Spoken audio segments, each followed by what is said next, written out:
the Toyota Wessels Institute for Manufacturing Studies at the Durban University of Technology. Glen Gibbons joins us tonight, and he says we've fallen short in meeting the demands of our growing population. Glen, good evening to you, and thank you so much for your time.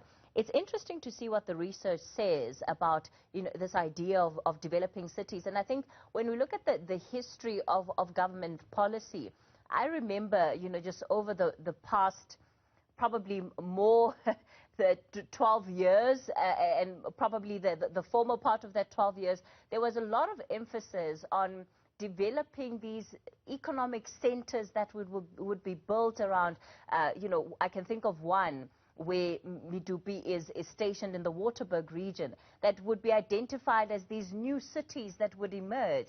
Unfortunately, it simply hasn't taken off the way that it was put on paper.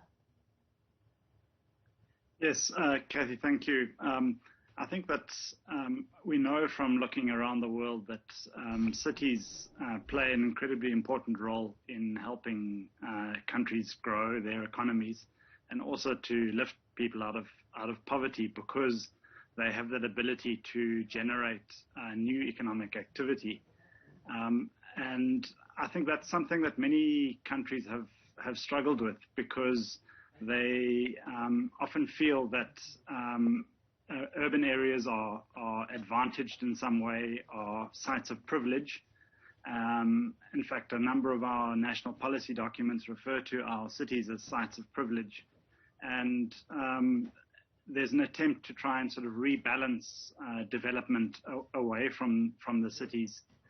But that's obviously incredibly difficult to do because of the sort of forces that push and pull people towards cities. It's incredibly difficult to try and work against that. And really those countries that have worked with that momentum of growth in the cities, and not just the largest cities, but secondary cities as well, often find themselves best placed to improve the quality of life in their societies, and to better manage their long-term prospects. How long does it take to actually develop a city?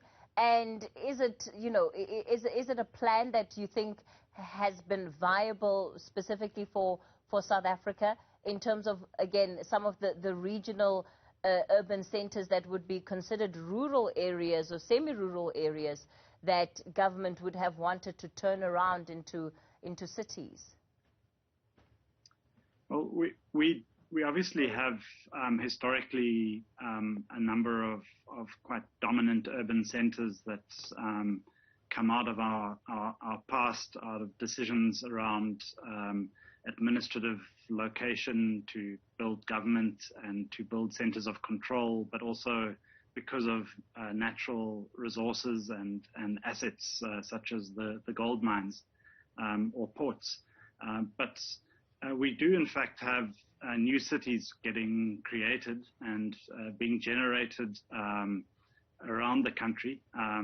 Places like Rustenburg and Umtata come to mind as places that have been developing that momentum because they offer for the districts around them, the regions around them, an opportunity to cluster services, to invest in new businesses, and to provide a kind of a level of higher level services and support. But to try and imagine cities out of nothing is incredibly challenging, especially if one's working against the kind of forces of people's own choice making in society. And we do have examples around the world where many countries have tried to build new cities, and in some cases over many, many decades they've made some progress, but unless they're working with the kind of momentum of people's own choices of where economic activity wants to locate, it's an incredibly difficult task. And you're raising an important point there about personal choice. What is it that attracts people to, New York or Hong Kong or Johannesburg? How do people make those decisions? Do you know?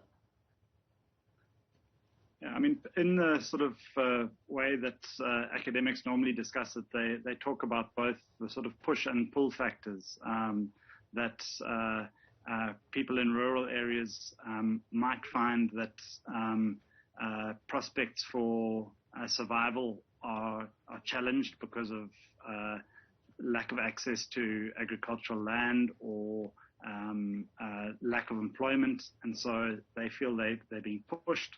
But also urban areas offer very complex economic and service delivery environments that people can take advantage of. So the labor markets in cities are far more substantial. You can get better returns from selling your goods and services in them.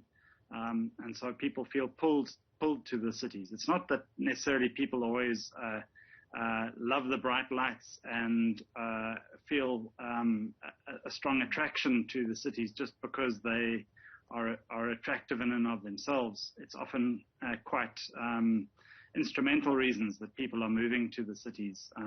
But those cities that are most successful around the world are able to build on top of those instrumental reasons and start to develop themselves as places of culture, of where people can feel safe and can grow and develop in those places.